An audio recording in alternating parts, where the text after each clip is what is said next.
everybody. I'm trying to figure out my phone. I can't. Ah. So if anyone pops in to let me know if I can change the angle of the screen. If I go like this, it says rotate device. It has like a locking picture on it. And I have no idea how to change that. Oh goodness. So anyways, I'm gonna go back to this. Oh, 2 people are here. Let me know if this looks crooked on your, oh, see, it says rotate device. Oh my goodness. I had a couple people saying that it wasn't a full screen. So I was trying to figure out. Oh, nope, nope. Anyways, I can't. Okay, do I look up? Do I look sideways to you guys? Oh, is it perfect this way, Kelly?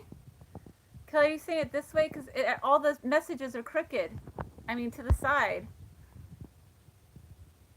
Now, wait. This way? Or this way? Now you are. Now I'm sideways? See, but. Oh my god. Okay, I'm this way. This way? But all my comments are coming. Oh my gosh. All my comments are coming. I can't read them. They're not. I have to read like this. Oh my gosh.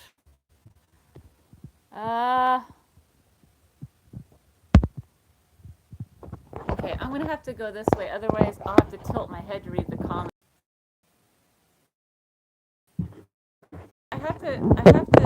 I have to do it this way because when I do it sideways, I had to turn my head to see the comments. They weren't adjusting. I don't know what was wrong.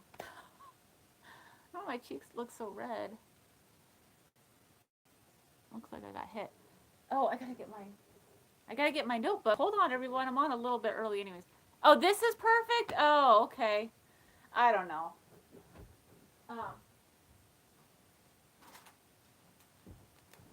I'm back. Yeah, I've had people saying to try to do it the other direction, and I was like, well, every time I try, it looks sideways. So, anywho, just a few people. I'm on a little bit early. It's not quite 6 o'clock. I don't know what time it is. It is. Yeah, I'm a few minutes early, but a few people are here. So, hello.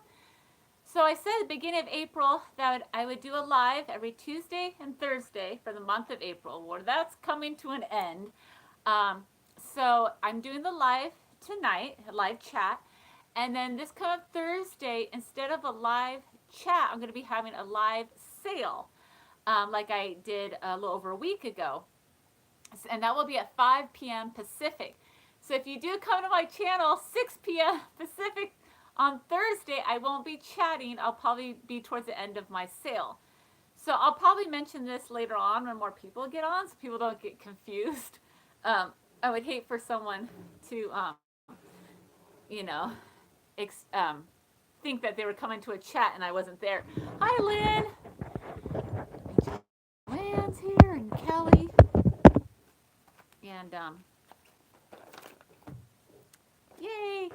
So I'm not sure how many lives I'm going to be doing after April.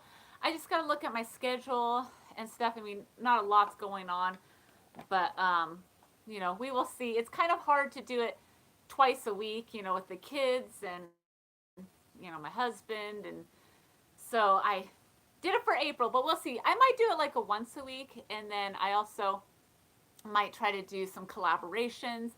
Me and Kat from Lucky Sweetheart Vintage were talking about maybe doing a collab together, some kind of live thing. She just has a phone too, so we're not sure how that works. We're going to look into it. Oh, shoot. I forgot to write the dates. Vinny from, hi, Kiwi's Collectibles. Oh my gosh, I always, Kiwi, tell me your name. Did I not write this down? I always forget your name. I gotta write this down. KB Collectibles. Um, shoot, I forgot. Oh, Pam. Pam from Kiwi's Collectibles. So Vinny, from Vintage Vinny's channel, he's having a sale that's coming up. Oh my gosh, I think it's. Oh crap! I wish he was on here. I think it's. I was gonna write it down. Saturday, 5 p.m. Eastern. I think. Okay, when he comes on, he can type it in, and then I will talk about his sale that's coming up. Because this will be his first sale, and he was really supportive of my last sale, so I definitely want to do a shout out for him, and I forgot to write it down. So there's a lot of YouTube sales, live sales happening. Also, I think it's tomorrow, Wednesday, Misty from, oh my gosh, I'm totally drawing a blank. I'm sorry. Misty from Thrifter Junker Vintage Hunter is having a live sale. And then Alex from Chapter 2 Vintage has a live sale every other Friday. I can't remember if this coming up Friday she's having a sale. Oh, there he is. Vinny, type in the date of your sale, the date and time, and then I will talk about it later on. I was trying to do a shout out for you, and I forgot to write it down. Hold on, let me write it down. So Vinny from Vintage Vinny is having his very first sale. It's coming up. He's going to type in the sale, and then when more people come on to the live chat. Okay. Okay. Eastern. Okay. Vinny, is that what is that, Saturday or Sunday? I don't have a calendar in front of me. Sometimes I like to say day of the week. I have a lot of fun. Oh, Saturday. That's what I thought. Okay. So I'll mention this later on the chat. I have some fun questions for us to talk about and answer. And so we can all compare each other's answers and stuff to questions.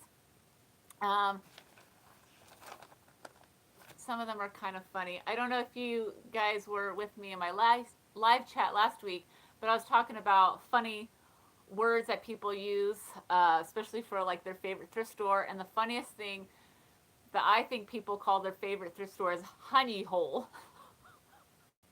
And every time I hear that, it just cracks me up. And I hate that term honey hole. Like, we're going to visit our honey hole.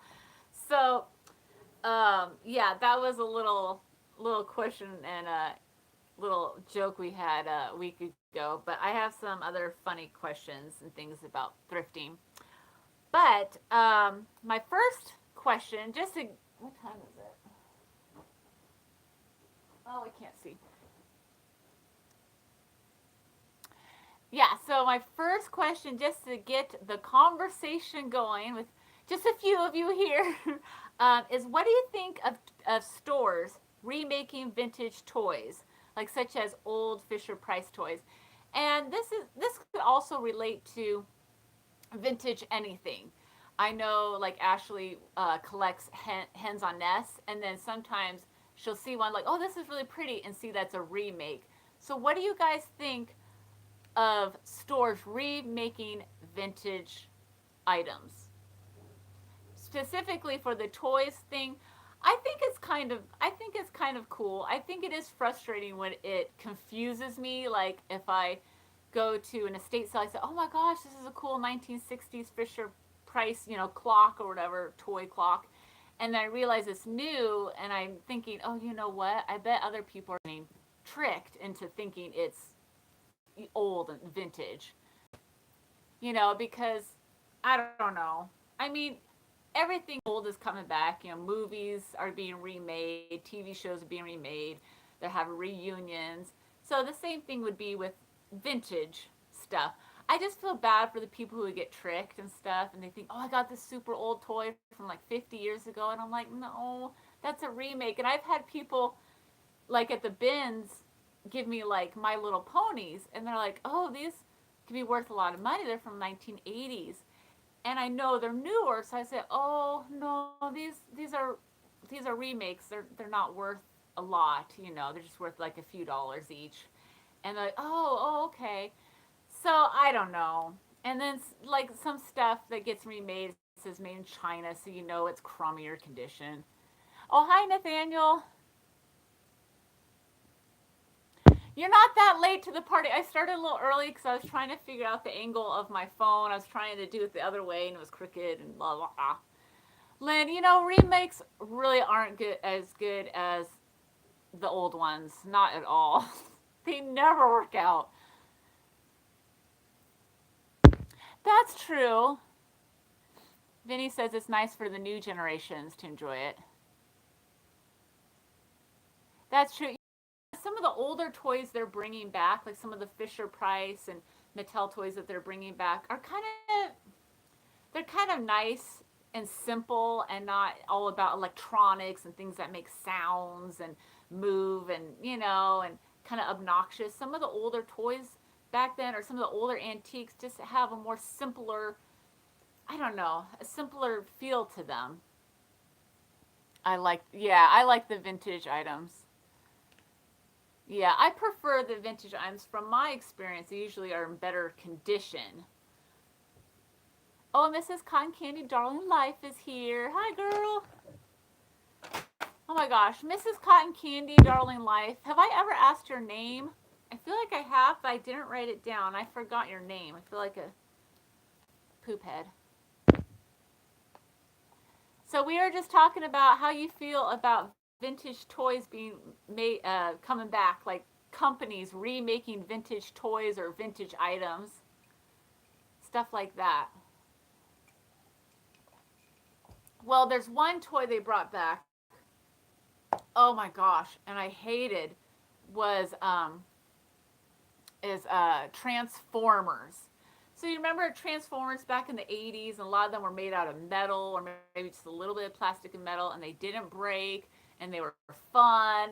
You could change them in all, two or three different things, like a car into the robot and all that. And I bought them newer from Target about 5-6 years ago when my kids were into them, and the things fell apart. Like they broke, like literally broke, because they were made all out of plastic, no metal or anything, of course, it's cheaper. And they just broke within probably 2 days. I was so mad because they were expensive. So that's what kind of gets me. Oh, Chiara. Wait, is it Chiara? Chiara. Oh my God. Am I butchering your name? Mrs. Cotton Candy Chiara. Okay. Yeah, I know. I've let my kids play with older toys because I'm like, some of them just don't break. Old Star Wars cards collected when I was a kid. I'm amazed they kept them in good condition. Wonder if they're worth anything. Nathaniel, they might be. There's some that aren't worth anything at all, and there's some that are. If you get sometimes the ones that are worth a lot of money, you have to get them not appraised. I forget what it's called, but like minted, like mint condition, and then you get it. What's the word? I don't know, when they grade it, when they grade the cards and stuff, kind of like baseball cards.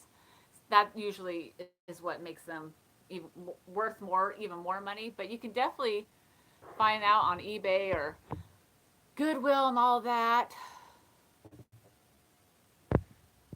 I played with them when I was a kid. Chiara, are you?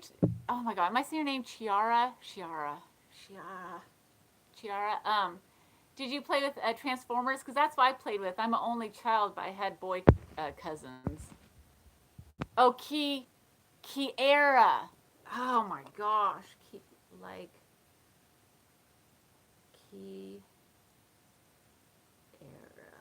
Okay, I got it. Kiara. If I were to have kids, I let them play with older toys if I taught them to take care of them. Yeah. I didn't, Lynn. I didn't sell that Boyd's Bear. Oh, hi, Vision and Vintage Company's here. Did I not like her name? Oh, Tina. Tina from a Vision and Vintage Company. Yeah, definitely research them. Because I've researched a lot of Star Wars Legos, Star Wars action figures and stuff, and some could be worth quite a bit of money, and some just not worth anything. Vinny hasn't been to the psych ward yet, so I guess he's okay. um, so this leads to my next question: is what was your favorite toy growing up?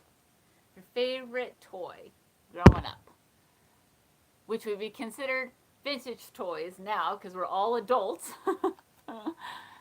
Yeah, I had older. You have older brothers. I had older, not older, but similar age as me, boy cousins, and that's all I had to play with when we go to my grandmother's house. So I collected baseball cards. I still have like Jose Canseco and Wade Boggs and all of that, and oh, Joanne Barbie, and Transformers, and we'd play, like we were Rocky and stuff.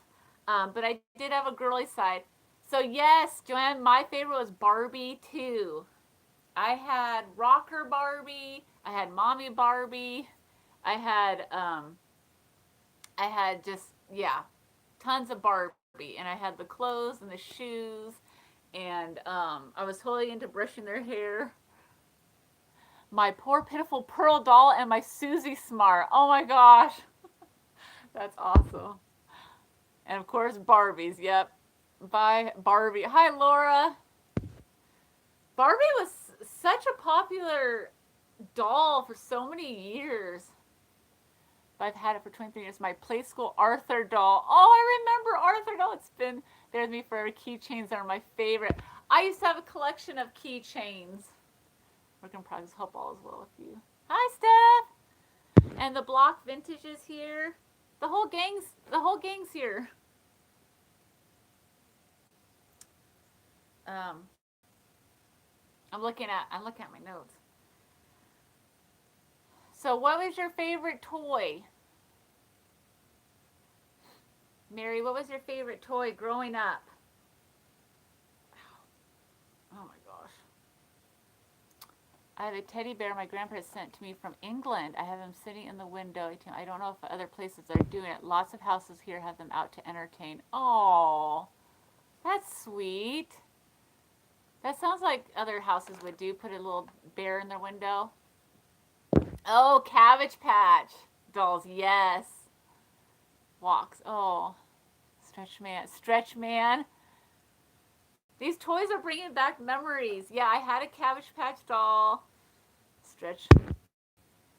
Now, Stretch Man, is that was that a TV character?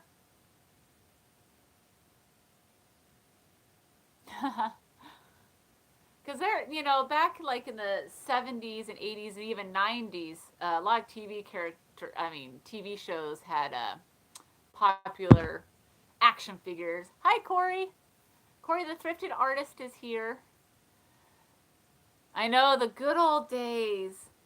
And so I grew up not rich, kind of poor, and my mom, Cabbage Patch dolls were kind of expensive. So I had a single mom. She wanted me to get a Cabbage Patch doll, so she actually bought one from a lady that sewed them. Hi, Teresa. You know what? I was trying to figure out how to give a notification on my YouTube channel, and I couldn't figure it out. I thought I did before, but I couldn't find where I can give notifications. I need to. I thought I knew before. Oh, okay. Purple goo inside. I had band-aids all over them. Yes, we're talking about our favorite vintage toys we played with as a kid. So anyways, my mom got me a knockoff Cabbage Patch doll, and she bought on discount from a lady that sewed them. Oh, you were getting them before, Teresa? Oh God, see, I figured it out before, and I couldn't figure it out for this time. Ugh. I'll try to figure it out again. Sometimes I figure stuff out, and then I totally forget, and then I lose it. So I'm gonna look into that. I did figure it out once. Anyways, um, but yeah, so a girl said that's not a real Cabbage Patch doll because it doesn't have the the signature on the butt of it. I'm like, oh my gosh. So I got teased for that, and I told my mom. She was like, oh, I'm so sorry. So I was trying to save money. So my grandma ended up buying me a real Cabbage Patch doll. So, yeah. Even back then, it was better to get the real deal, I guess. So, okay. So at least I'm talking about vintage toys a lot. So what do you guys think was the stupidest toy that's ever been made? And it doesn't necessarily have to be something that you had as a kid yourself. You were a bookworm. So what was your favorite book? Dr. Seuss or Richard Scarry books, or I don't know. I can't think of anything else. Berenstain Bears. They've been around for a long time. Or I forget the the feel good books that the characters with the big eyes, or like Sesame Street books. What was your favorite book? My first book that I learned how to read was Danny and the Dinosaur. Little Bear. Oh, Nancy Drew books. Yep. I never read Nancy Drew books, but I used to like Archie comics when I was around 12, 11, 12. And Danny and the Dinosaur's first book that I read. My first read books when I was about 6. So, Dr. Seuss and Berenstain books. Yep. Charlotte's Web. Yep. Goosebumps books are my favorite. Yeah. I read a lot of those 2 years ago to my kids. Book called Could Be Worse. Oh, a lot of classics. So what do you guys think?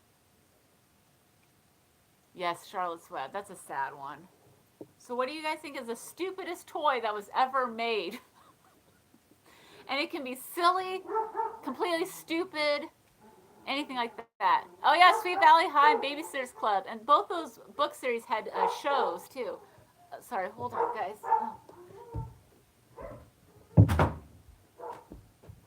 Sorry, my dog's freaking out.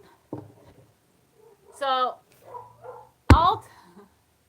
Very loud pretend cell phones. I thought my son would be deaf. I had to put duct tape over the speaker. Oh my gosh, yes.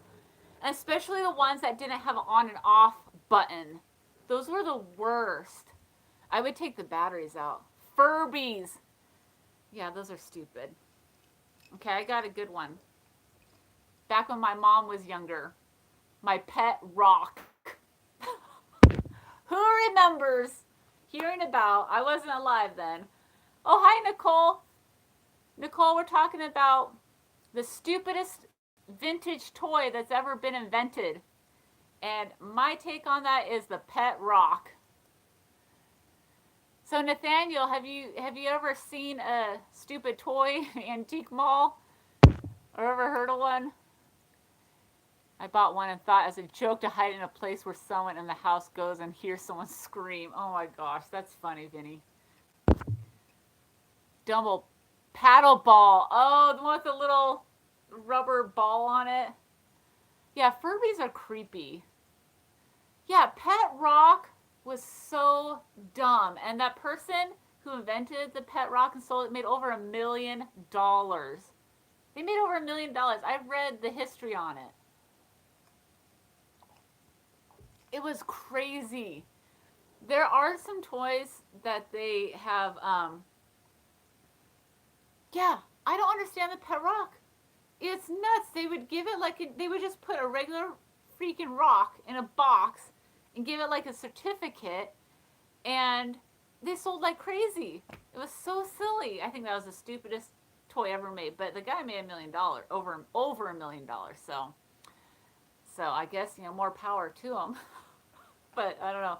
But now some of the toys I see they're making now, Like newer toys are like the unicorns who poop. Like you squeeze them and they poop out rainbows and stuff. And I've seen like creatures. It's all like poop, like pooping and throwing up, like creatures that you squeeze and they throw up, and that's like an in toy and stuff. They didn't eat much, I guess. I know. Hey, you want a dog? You can't have a dog, but you can have a pet rock. Like, take care of this pet rock. Well, you come back, Kiara, come back to us if you think of one. Danny O'Day doll, and it creeped me out every time I was in his room. Hated it. Oh, I can't picture a Danny O'Day doll. Did it have a like a Chucky kind of look to it? Chucky, scary Chucky doll kind of look to it. But yeah, there's been some stupid toys I've seen come out. Um, Oh, okay. So I'm changing the subject from vintage toys. um, from vintage toys, going to furniture. I'm on this kind of weird, weird yay or nay kick. So I'm gonna say wicker furniture, yay or nay. What do you guys think about wicker furniture? Like I know wicker furniture was kind of big in the late 1980s. Like people would have the wicker tables with the glass top, swiveled wicker chairs and stuff.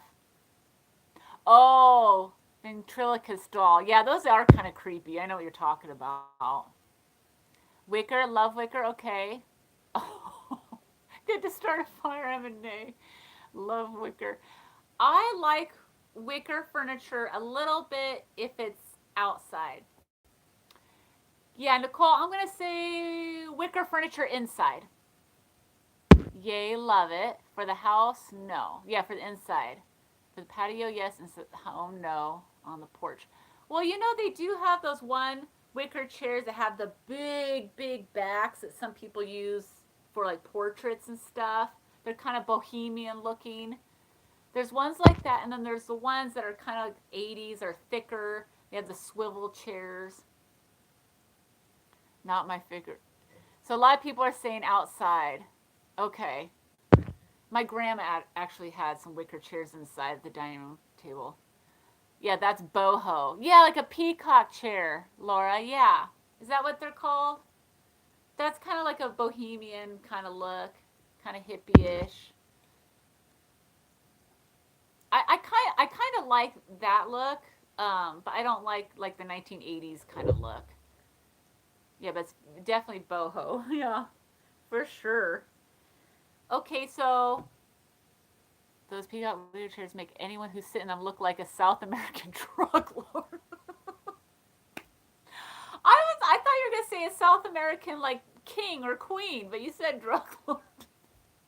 That's awesome. Laura, love that look. Oh, that would be cool in the plant room.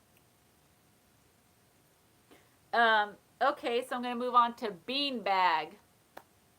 So my kids did have a beanbag in the room, but I know that some adults have giant beanbags, like leather ones, like they're considered adult furniture in their house. I don't know if it's a vintage thing or stoner thing, but yay or nay? Yes or no? Oh, MCM boho look. Yeah, that's fun. That can be fun. Beanbag. So my kids had a beanbag, and well, sitting in it was not fun because I could never get out of it. And we got rid of it because it got dirty. You spill something on it, and it just destroys it if there's no, you know. For kids, yes. Adults, no. Yeah, there's no cover on the beanbag like a plastic cover. It's just material. You spill something on it, or the kids pee on it, like when they're little, it just ruins it. Yeah, yeah. My cats ruined the beanbag too. They scratch into it. No, beanbag, no. Are comfortable, nearly impossible to get up at my age. Yeah, that's another thing. Yeah, it's comfortable if you're going to sit there for like 3 hours, but it's so hard to get out of. Yeah, they're fun to jump in and punch or throw around. That's why they're good for kids. They're bad for your back. Oh, yeah. And if you ever popped one like my kids did, the beans are everywhere and they're so hard to pick up. Oh, it's annoying. They ruin your vacuum cleaner. Yeah, I pass on bean bags. Even if it came back in something cool, no. Oh, hi, Mary Kate. Oh, am I saying this wrong? Mary Kate. Mary Kate from Bellevue, Washington. Washingtonians. It's like seeing an adult getting out of the Chuck E. Cheese ball pit. Yeah, I'm getting older, so I have to have a comfortable chair. Like, I thought I wouldn't be like this at my age, and I'm like, oh my god, I'm getting stiff. Um, so this is going on with the continue with the decor. Is if you had to choose, like you had to choose, like let's say a TV show came and said we're gonna remake your entire house, and you have choice between two looks. The looks are extreme Victorian or extreme mid-century modern. So I'll give you examples. So when they say Victorian, I mean a lot of ornate wood, dark wood, oil paintings, oral floral paintings, things like that. Now, when I say mid-century, I mean super mid-century, like an egg, a big white egg chair, things like that. Like just a brick for the table, like very, very science fiction mid-century look. Or like kings and queens Victorian look. So what do you guys? Oh, mid-century. No one's wanting Victorian?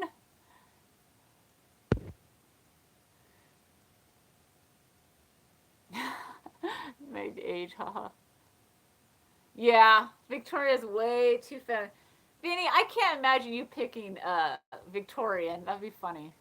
Oh, who said Victorian? Oh, MCM. Okay, Victorian, MCM. I like Victorian furniture, but not a whole room or house. Yeah, it'd be the whole house. Like if you watch movies and stuff, you could kind of tell you and me both.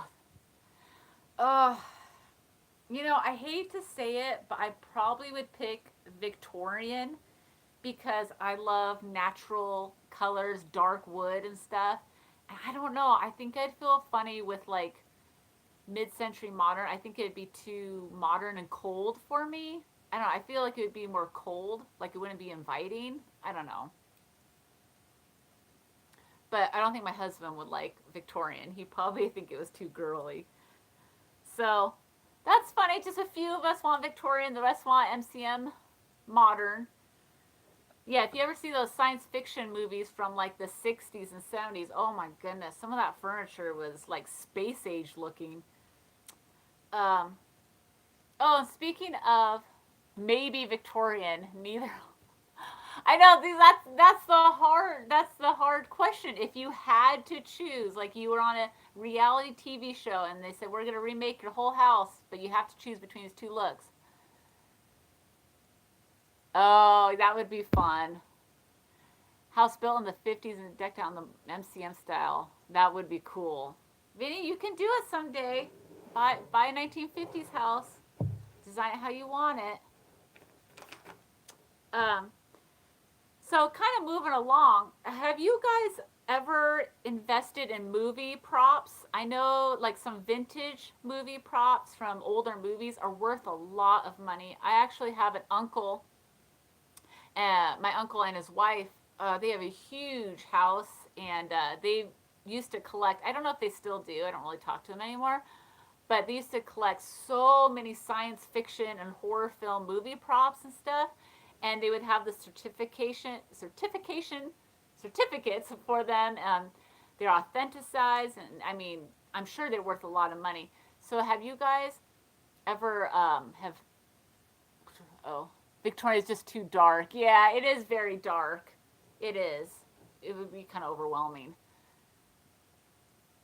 And I don't even know where you can really buy movie props anymore. I mean, I'd be scared that they wouldn't be the real deal. Like people would rip you off. But I've never personally bought any movie props. Not recently, but a couple years ago, there was a show filmed here in Oregon. Well, not here. I'm in Washington, in Oregon. And when the show got canceled, they actually sold all of the movie props, furniture, clothes, and stuff at a giant sale. And I know a lot of people rushed to that sale buying stuff. And I don't know if they just wanted to buy just to have or like investment from old movies and some of the advertising posters. Oh, yeah, those are collectible. Yeah, definitely movies from old, photos from old movies and advertising posters. There are some really collectible ones because some of them get destroyed over the years. You know, especially ones from like the 1930s and 40s. The paper gets ripped up, destroyed. People moving, people not realizing they're worth money, throwing them away. It's starting to yellow over time if you don't take good care of it. But my uncle, they would like invest in like masks and stuff, and like, you know, from the movie The Mummy, they would have like one of the little Beatles props that they had from the movie, like encased in a little, I don't even know what it is, like a plastic encasement of it. Musical props, yeah. Not really. That can get pricey. It can, especially if there's like really big fans. Oh, wow. Okay. Yeah, see, if it was one from the actual movie or the show, then it'd probably be worth money. But you would want to make sure that it was the real deal and not getting, you know, ripped off. Oh, as in Broadway, yes. And I'm sure those things get spendy because you know there's people that are huge fans and followers, and you know they have money, so they totally invest in some of that. But I haven't. And sold a piece to a TV show on NBC, I believe, a few years ago. Oh, that's awesome! That would be cool to see one of your pieces or something of yours featured on a show. Long time ago, about 15 years ago, there was this vintage shop in downtown Portland, and a movie department, whatever, was looking for cool vintage clothes for some movie they were doing. I can't remember the name of the movie, but that was pretty cool. Yeah, that's really cool. I think that'd be fun if I sold something to a production company and they featured it in their movie or show, or and I could say, "Oh, that was mine." Yeah, and you have to get a copy. You have to have a copy of the movie so you can, you know, watch it again in the future. Um, so okay, so this is kind of changing the subject a little bit, but last week we were kind of talking about like our vintage collections and stuff and our collectibles that we collect. I don't know. I don't know when they're going to open up the bins. Not in April. Probably sometime in May, I hope. I have no idea. It's been a long time. I don't know when the bins will open. Um, but I was wondering, like, some of us have pretty big collections, and we put a lot of money into them. I was wondering if any of your guys' vintage collections are insured. Do you have, you know, are they insured? Like, if your house was to, I don't know, catch on fire and everything was ruined, are your collectibles insured? Oh my gosh, Nicole, me too. I probably won't go right away because I'm a little paranoid. I'll probably go to a Goodwill retail store first. But yeah, I would love to go back to normal. To what's normal anymore? What's normal? Normal life. Yeah. I need some thrift shops to open. Even if they just let a few people in at a time. I just want to like shop. Okay, so no, you don't have insurance. You know, it probably is a good idea, especially for some of us who have put a lot of money into our collections. It's a few weeks after we open, it'll be way too crazy. Yeah. And oh my God, I would hate to go thrift store shopping and then get sick. I would die and then have to be quarantined for 2 weeks. Okay. Nathaniel's smart. I have full insurance. Some of my stuff is kind of expensive. Lots of silver. That's smart. No insurance for me. Oh, I want to go thrift shopping too. I don't have insurance on my stuff. We have no Goodwill bins around me. We have a Goodwill store, but no bins. Okay. Yeah, even the Goodwill stores are shut around us, the retail ones. To be honest, I've never even really thought about insuring my stuff until I started writing my questions down. I was like, that's a good question. Like, should you insure your stuff? And I don't even know how much my stuff is actually worth. Like, if I went to an insurance company, I don't even know what I don't even know like what I would say how much my stuff's worth. I mean, would I just make up a number? I don't know. Yeah, it's a good idea. I mean, especially down the road if you keep putting money into it and you have like I don't know, like $5,000 worth of antiques or vintage items, it might be a good idea. I don't know. Yeah, I think my mind is gonna be different when I go to the bins. I think I'm gonna start wearing gloves. I might even wear a mask. Like I'm really paranoid now. No honey holes. No, oh, if you guys weren't here last week, there's one word or two words, a saying I hate about that some people say about their favorite thrift store, and they call it their honey hole. And I can't stand the saying honey hole. Every time I hear it, I'm like, oh my god, don't say honey hole. It's horrible. it's like it's like nails on a chalkboard. Yeah, the bins is crazy. Either you love the bins or you hate the bins. There's no in between. I love the bins. I've never been. Well, Laura, you might have to take a road trip down the road, but you have to spend at least 2 hours at the bins. I do keep a record of everything I buy. Oh, wow, that's good, Corey. Insurance on how much it would cost to buy again. Okay, full retail cost. Okay, that makes sense, Nathaniel. Oh my gosh, Laura had told Lost Fire, any collection worth over 5,000 must have a separate rider. Oh wow. I don't even think my stuff's worth. I mean, my stuff's probably worth like a couple thousand, maybe. You see stuff. I don't like that phrase. I know. Honey hole. That's ugh. I hate. I'm not even gonna say where I've heard it from, but ugh, I can't stand it. I hate it. Gotta think of a new term. Um. Okay, so yeah. Well, the bins. I try to explain the bins to people, and some people are like, "Oh God, that sounds horrible." Because some people like organization; they like to be able to see everything right in front of them, not dig or anything, or they don't like to get overstimulated. And the bins can be overstimulating, so it's just like garbage, garbage, but not like garbage like food and papers garbage, but just garbage coming out in these bins, and you have to dig through it, like dumpster diving, kinda, and find the good stuff. Oh, you don't have the bins? Yeah. I mean, the bins aren't in every state here either. That's not. That's there. I could be there for an hour or two. I go through it in 20 minutes and I'm out. Okay. Well, see, when I go to the bins, they rotate all day long. So you could literally be there from the morning till night and constantly be shopping for new stuff. So that's why I say you should stay at least 2 hours. But not all the bins everywhere rotate every whatever 20 minutes like ours does. Any good bins in Washington State?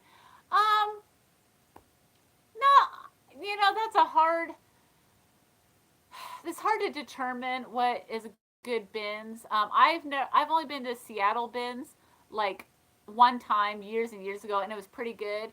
But you can't really say if it's good bins or not because every day is different. I've been the Vancouver, Washington bins one time, and it was horrible. And I walked out with absolutely nothing. And another day, I walked out with 50 pounds of stuff.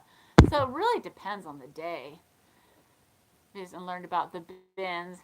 Yeah, I've actually been going to the bins since I was in my early 20s.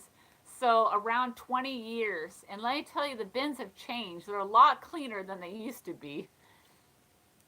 On my Etsy shop, do the bins have hard goods like that? Some days, yes.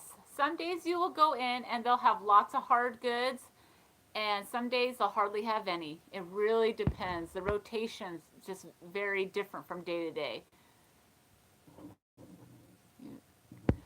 Back in the olden days, it was a lot more aggressive at the bins, and people would take things from you, and that still happens now. There's people that take things out of your cart. There's people that say, "Oh, I grabbed that first." No, I grabbed it, and they fight. But that used to happen a lot more about 15 years ago. That was like a common thing, people fighting all the time about stuff. Now it's a little bit more calm. It's exhausting though, yeah, because you're bent over picking like this, and it's almost constant. Do that really. Some stay there for a day or so because my community is so small. Okay. No bin. Nicole does find great. She does find great things. I actually go to the bins quite a bit, but I don't record it.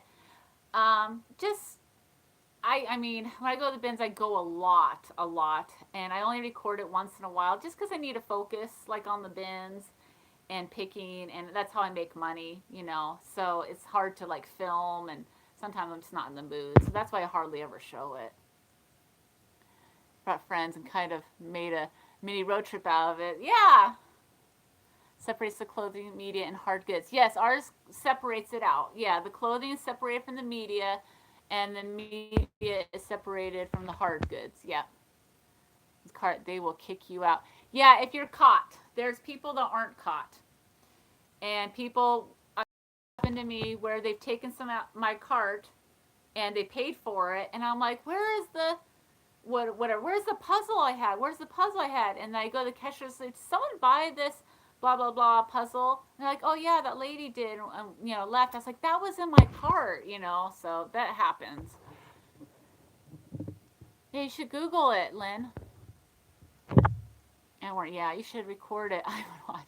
Laura, once in a while, I have, if you go to my channel, if you're on my channel, if you look at my videos, I have recorded it a few times. Just a few times. But yeah, I've recorded a little bit. I've showed some of the stuff I've gotten and stuff. Just not all the time. I mean, when I say I go to the bins a lot, I mean there's some days where I go 3 to 4 days a week, every week for like a month. So I go a lot. That's a lot of recording. I'm sure they haven't. Yeah. Take some mace. Oh my gosh. I didn't. So when you say about mace, actually, a long time ago, probably 13 years ago, a can in Hillsboro, Oregon bins, was it Hillsboro? I think, or Milwaukee. Anyways, a bins in Oregon, a can of mace went off, and no one knew what it was, and everybody's eyes were getting all itchy, and like even kids and stuff, and they had to kick everyone out. And the police came, and the fire trucks came, and no one could figure out it was mace. It ended up being mace, and I was on the news. They interviewed me and say, "Oh, what happened? And how did you feel when the mace exploded or something?" So that was scary. That was about 13 years ago. Yeah. Well, Nathaniel, sometimes I go and I know a lot of the other people that go to the bins, and if you see someone kind of sketchy that's kind of like hovering over bins, kind of looking, you kind of warn your friends, like, hey, this person looks like they might take something from a bin. They're kind of looking at people's bins, getting a little too handsy with some of the, their stuff, like maybe they're going to touch it, and it's like, so you got to be careful. Yeah. Oh, is it? In New Zealand, it's illegal? Oh, wow. Pepper spray?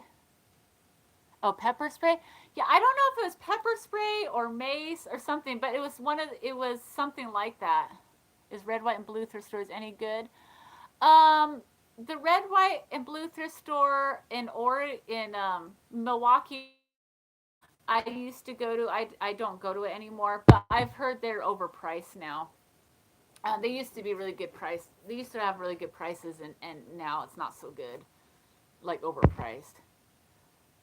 In my town, mace is illegal here in Canada too. Oh wow, never heard of them. Are they good?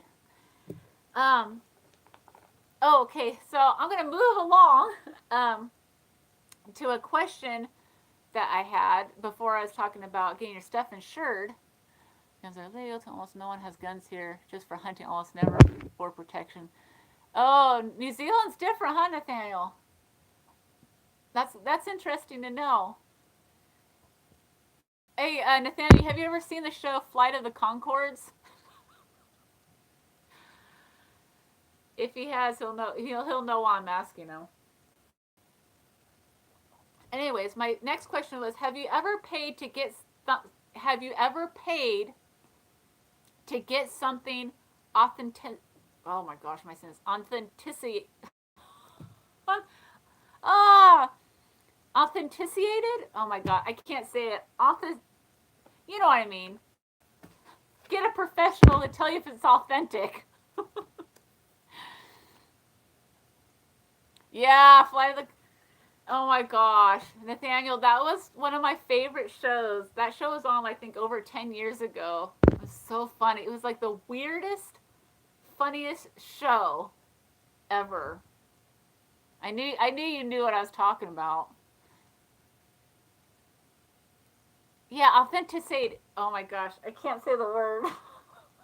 Authenticated? For some reason, it's not coming around. Right, you guys know what I'm talking about. Vintage Vinny just typed it in. Anyways, have you guys ever gotten something like that? Use megaphone and call them out. Now I have business sock. Yeah, that's right. That's right. Use a megaphone, call them out. Now I have business socks going through my mind. God, megaphone, you crack me up. So I have never I know you can't with obviously like props from movies or something, but I've never had to do that. I've done the research myself and oh yeah, authenticated. That's probably still not saying it right. Mentions I need to know more about. Yeah, that would probably be good for like paintings, etchings, things like that. Most like to bring the value up too, because I know like if something you have really valuable, you want it. I mean, you want to have the paperwork for it. Personally, I've never have done that, but I've never had anything that needed it. So yeah, just look things up. Going to a museum in Australia. I have a new video of it on my channel. Oh, okay. They asked if I would consider donating it. I declined. Oh, haha. You declined. Close enough. Vinny says close enough. I said it close enough. You guys know what I'm talking about. Yeah, I don't think I've had anything worth enough money to make it worth it to do it. All my stuff's cheap. I might have something. I don't know. Okay, so here's my next question. What do you guys think is the weirdest thing people collect? What is the weirdest thing that people collect?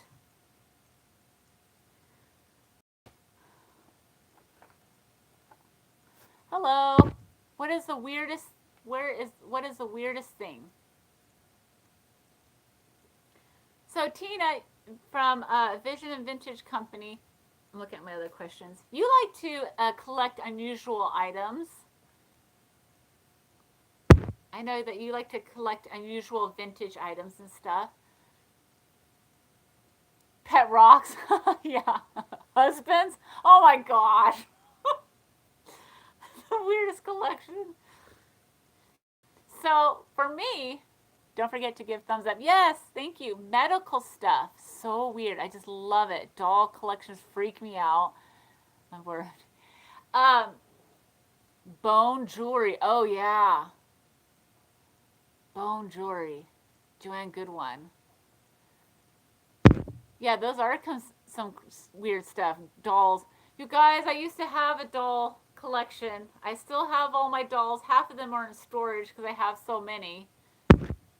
Elvis. Oh, there's some people who are hardcore Elvis collectors.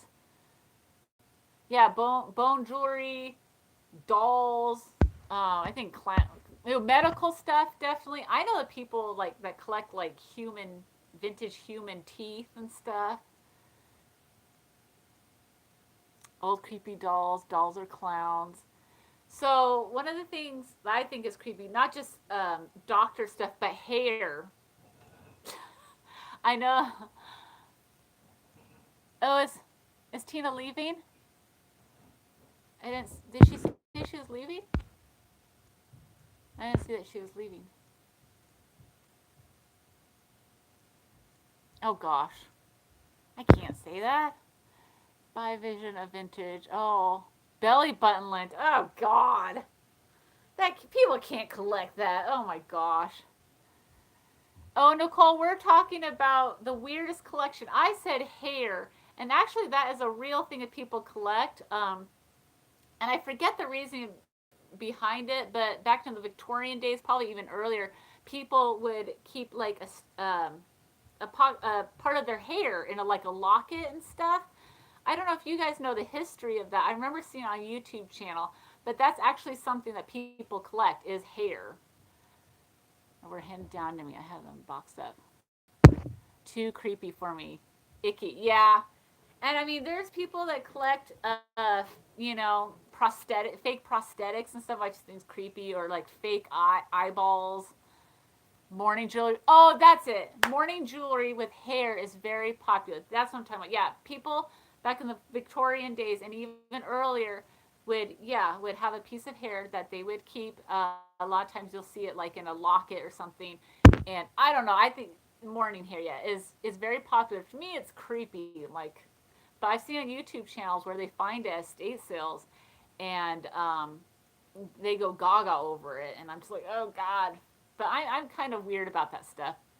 Yeah, and skulls. Yeah, like people collect skulls. I mean, kind of going along with the medical supplies, medical stuff. Yeah, they make jewelry of loved ones with hair that died. Their hair that they bush and put it in this jar thing, but they used it for certain updos to help build it up. Okay. Oh, some mannequins are creepy and some people collect them. Yes, they do. Or just the mannequin heads, like not the full bodies. Yeah, that's what's on glass eyes. Oh, are they expensive, Nathaniel? Morning hair and honey hole. Yeah, my two things I don't like. Yeah, glass eyes. I remember seeing Storage Wars where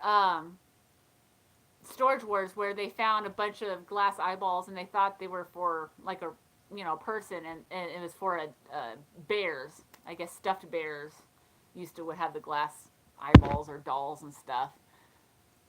But if it was glass eyes, yeah, they go for a lot of money. I think they're kind of rare, the vintage ones. Um, okay, so this. Oh, bugs and insects or snakes. Yikes. Yeah, people, or the stuffed animals and stuff. That's a big thing. Taxidermy back in Victoria. Oh, I've seen that on YouTube. Yeah, pictures of people they're dying, they're died. Yeah, I saw that on YouTube. So, what do you guys think? Here's my next question. What do you think is the hardest antique to find in excellent condition? And it can be from any era. What do you think is the hardest thing to find in excellent condition? Like with no cracks or wear, anything? I actually don't. I have a couple ideas, but not really. One of the things clothing. Okay, yeah, that is hard, especially the older stuff. It's not like, especially the stuff anywhere older than 1940s, just does not, if you don't keep it properly stored away, it has so many problems. Vintage clothing, yeah. And I would also say probably some vintage paper items, especially from like the not late, but late 1800s. A lot of that disintegrates or has gone thrown away, or people just don't take good care of it. Yes, I was gonna say that, Laura. Yes, yeah, I can't think of the name of it, but the dishes with the porcelain flowers, I never ever find them in perfect condition. Like, I'll go to estate sales or even Goodwill or places where the house is totally clean, perfect condition. Most of the antiques are perfect, and then you see one of those dishes with the porcelain flowers or whatever, and it's always got some issues. Yep, chipped up. Yeah, if it, yeah, yes, that's right, Vinny. Yeah, Capodimonte, vintage holiday decor. Yes, that is really hard, especially the really thin glass ornaments and stuff. I've broken several of those. Hot Majolica. Yeah. Oh, not Majolica. And sold nice Majolica items. Oh, okay. Yeah, some of that stuff is just so difficult, and it's kind of sad because I feel like that stuff was quality and people took good care of it, and then next last 20 years people are like whatever. Vintage blow molds, yeah. A lot of that stuff is just so fragile. Um,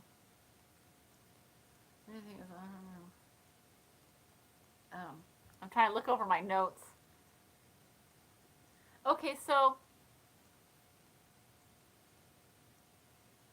purses, yeah, they're always cruddy. Oh, I know. Yeah. So, what vintage items that are worth money surprise you? Like what vintage things that are worth a lot of money? You're like, really? That's worth that much money? Oh, awesome! You have a collection. Yeah, the beaded ones. If you actually use them a lot, they fall apart pretty easily. But I have a little collection too. But so this is kind of a controversial opinion, but I feel like modern art uh, is overrated. I'm not a big fan of modern art. When I see vintage modern art pieces, I'm always like, oh my god, that's worth how many, whatever, hundreds or thousands of dollars? And that always surprises me. I know some people are so into it, modern art, mid-century art and stuff, and it's not my style at all. Like, the portrait of just like a circle and a square, and I'm like, I don't get it. Ah,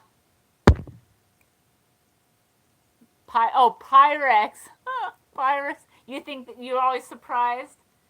I am surprised because I'm not a big Pyrex collector, and I know certain patterns are worth a lot of money. I don't know why. Like, why are certain patterns? Maybe because it's rare. I mean, I just use my Pyrex bowl for baking and mixing the stuff, so I'm like, I don't know. Okay, good night, Joanne.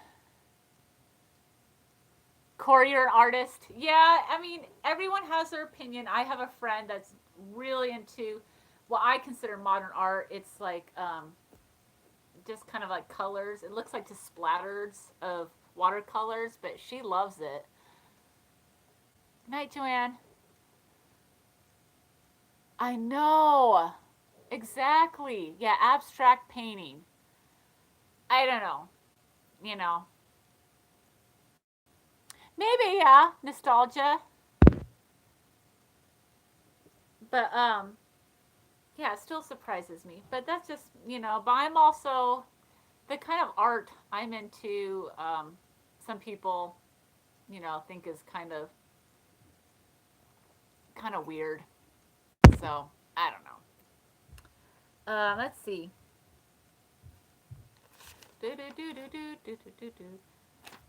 Okay, so we all live in different areas. So I was going to. Oh, I totally agree with you. Yes, I was going to ask you. So, what antique items are common where you live? So, like wherever you go thrifting, like garage sales or Goodwill or estate sales, what antique item is like super popular where you live that you can find a ton of it? I love primitive art. Okay, Laura. So I'm not. I can't quite think of what what antique item is really popular. I know the brand Nike is. Oh, hello. Hi, Mary T. And I'm probably saying your name wrong. I'm butchering everyone's name tonight. Clear glass items. Yeah, I see a lot of that too. I actually see a lot of the brand Nike um, sportswear. What, anything kitchenware seems to be what I see most of. I live out in the country. A lot of vendor malls have a lot of primitives, both new and old. Okay. Yeah, I can't. I'm trying to think what I see a lot of. Um, I do see a lot of animal figurines. Like when I go to Goodwill, there's like a ton of little figurines, little bears, little dogs, little cats, little ceramic figurines. There's tons of them. Every time I go to estate sales or anything like that. Oh, Navajo, so like Navajo rugs, jewelry. All right. I do see a lot of like jewelry and stuff in certain areas. It seems like Native American jewelry, like in certain areas of town. Oh, English China. Friends that George talks. Oh yeah, yeah. George knows a lot about a lot of stuff, and I'm like, oh, I have no idea. Lemuria brass, coffee mugs, glassware, dishes, and mugs, mostly here. Oh, another thing, I see a lot of Starbucks mugs. But that's because I live in Washington, and Starbucks, is huge here, like Seattle area and stuff. So I see a lot of Starbucks mugs. It's very common. Wooden handcrafts and shop projects. Okay. I think some things are just like national, like you see everywhere. Yes, I've sold. Yeah, the Starbucks mugs sell on eBay. Yeah, I've sold a few Starbucks mugs, but Goodwill is starting to catch on, and they're starting to price their mugs, the Starbucks mugs, really high. So there's no profit for me in them. But if I find them at the like Goodwill bins, and they charge by the pound, then I can usually sell them pretty well. And if they're not broken, a lot of times they'll be broken. Um, so, what antique items are hard for you guys to find in your area? What antique items are hard for you to find? Books, books, books. I'm over Goodwill prices. Yeah, me too. Um, One thing that's hard for me to find, it seems like, are records. I don't really shop for records, but I don't see too many records anymore at estate sales and stuff. Another thing that's hard for me to find are vintage clothes that are older than the 1950s. I hardly ever see them in thrift stores or estate sales. I don't know if the family takes them or what, but in my area, it's almost non-existent to find any vintage clothes older than the 50s. It's hard to find it. Trips or vacations. Okay, not much MCM here. The MCM stuff I see a lot in Portland, Oregon. That's big and mid-century MCM, modern. But here, like in the country, in Washington, like the areas with like country homes and acreage, I hardly ever see mid-century. It's not hard to find much. We have so many around, like vintage cards, nightgowns. Yeah, vintage cards. That's hit or miss for me. Nightgowns hit or miss, but yeah. But the older vintage clothes, I don't know what's happened to them because I see them selling on eBay. Vintage Christmas is very hard to find here. Oh, that's sad because vintage Christmas is very popular. Like you can make some big money selling it on eBay. Yeah. Yeah, and if you find it, it's not in good condition. Or or it's really small size so no one can wear it anyways. Oh, good night, Laura. Thank you. Have a good night. Um, no, no, no, no. Okay, so I have just a couple more questions, guys. Oh, yeah, I can never find vintage Thanksgiving anywhere. Usually I can find vintage Christmas, But for some reason, vintage Thanksgiving and vintage Halloween actually is really hard for me to find. And I see people showing it off on YouTube all the time, and I'm always thinking, where did they find this vintage Halloween and vintage Thanksgiving? It's just so weird. I hardly ever find it. So I have a couple more questions. Vintage Valentines. Yes, the only time I find vintage Valentines is the cards. I never find any of the vintage Valentine's decorations, which is kind of sad because they made some fun stuff. Oh, hey, so I did want to mention, and I forgot earlier, before I head out or ask these two questions, since there's 17 people here, I just want to mention Vintage Vinny is having his very first YouTube live sale, and it's going to be May 2nd, Saturday, at 5 p.m. Eastern. So if any of you 17 people, or actually 16 people, because Vinny's one of them, would like to shop at a YouTube live sale, visit Vinny's channel May 2nd, Saturday, 5 p.m. Eastern. And I will also be having a live sale this coming up Thursday, April 30th at 5 p.m. Pacific. So you can either shop at my sale and Vinny's sale, or, either or if you guys are around town, because we're both selling vintage stuff and we both have different styles. So you get a whole array of stuff. So Vinny, you want to say anything about your sale? You want to give a little clue on the type of stuff you'll be selling? He collects a lot of fun 1950s decor and stuff. Oh yeah, you'll have to Google that, Nathaniel. So his time will be 5 p.m. Eastern. He lives in I think he's in Maryland, or I forget. Anyways, he lives in the East Coast of the United States. And can never find except on eBay. Yeah, I know. Sometimes you can only find things on eBay. So my sale is going to be Thursday, April 30th at 5 p.m. Pacific time. I'm in the Northwest, and Vintage Vinny is in the East Coast. So his time is 5 p.m. Eastern, May 2nd, Saturday. So we're in two different time zones. Yes, Vinny, he's in New Zealand. Mostly vintage, some new things. Okay.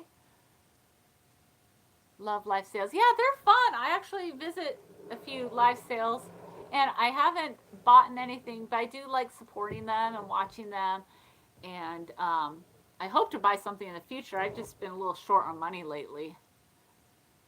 Yeah, if you guys can support both our sales, that would be awesome. Like, even if you didn't buy anything, it'd be great if we got thumbs up and the view minutes and all of that. But it's nice if you bought something too. So okay, next slide. Oh yeah, that's right. You're gonna be 25 on my sale. That's funny. Happy early birthday, Vinny. Okay, so if you had a choice between collecting stuff, or not collecting stuff, or having a style, are you more of a preppy 50s type of person or a biker 1950s kind of person? So think of Grease. Would you be one of the preppy kids, or would you be one of the biker kids? Or what kind of style do you like better? Whippersnappers. Yeah. Vintage Vinny. You need to get all dressed up for your birthday, even if you have to stay home. So I will say that I am bikers 50. Biker for sure. Prep, okay. Preppy, very greaser James Dean.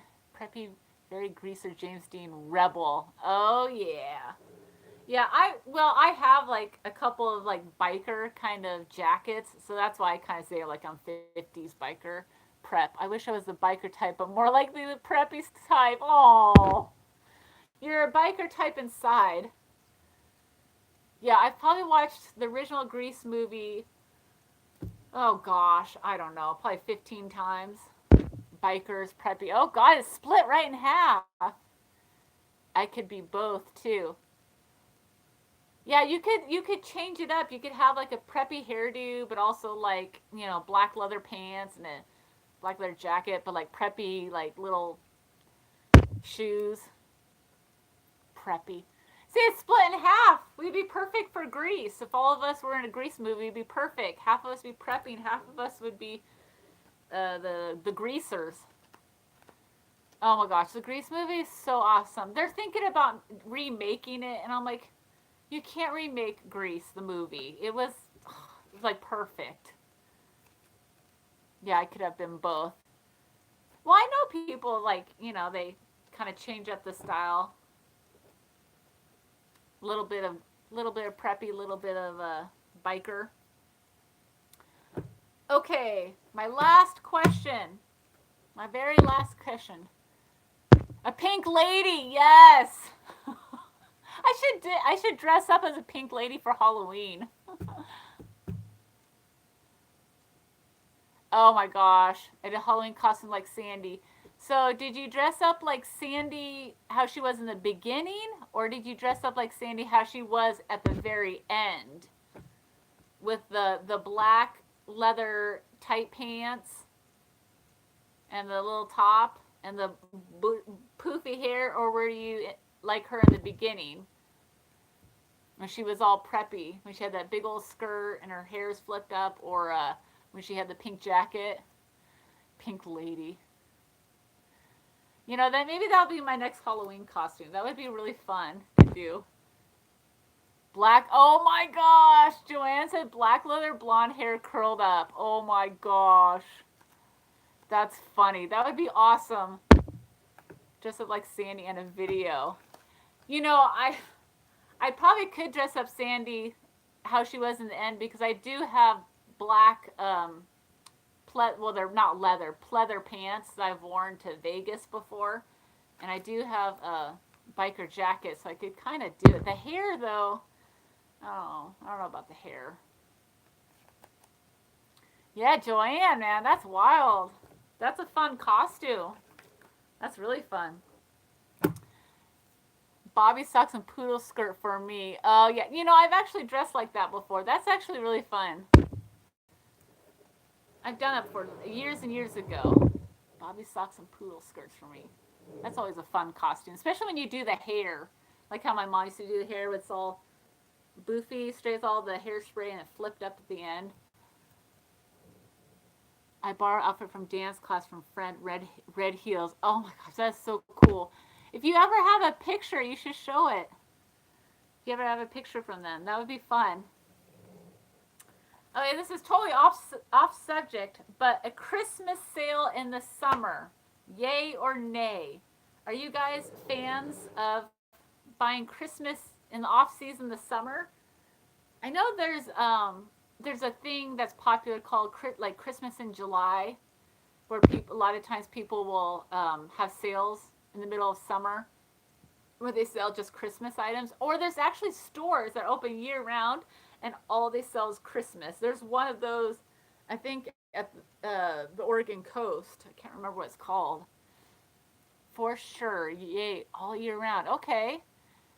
Christmas. Oh yeah, Christmas in July. Yeah, yes, definitely Christmas anytime. Yes, Christmas in the height of summer here. Oh wow, vintage Christmas.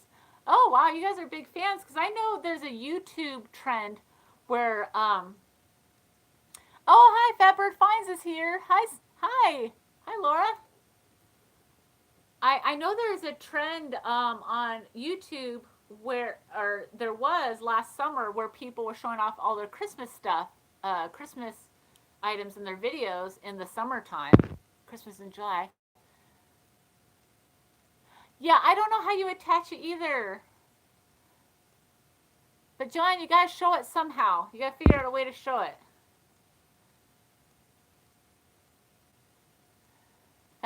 Fat Bird Finds. Laura from yeah, there's open collab. Yeah, it's like a big thing. It's a Christmas and summertime.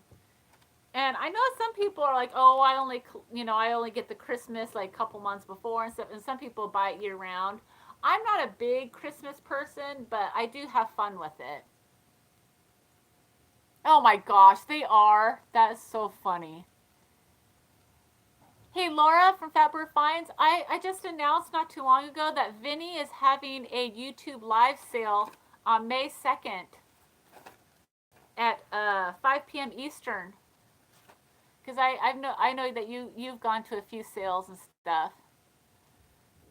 You've probably seen the announcement since you follow him, I think. Yeah, that's Christmas in July. I actually have a lot of Christmas in storage, and I'm just trying to sell stuff. I was thinking about maybe having a Christmas sale. Yeah, Laura. So he's having a sale, not April, sorry, May 2nd, and I'm having a sale April 30th.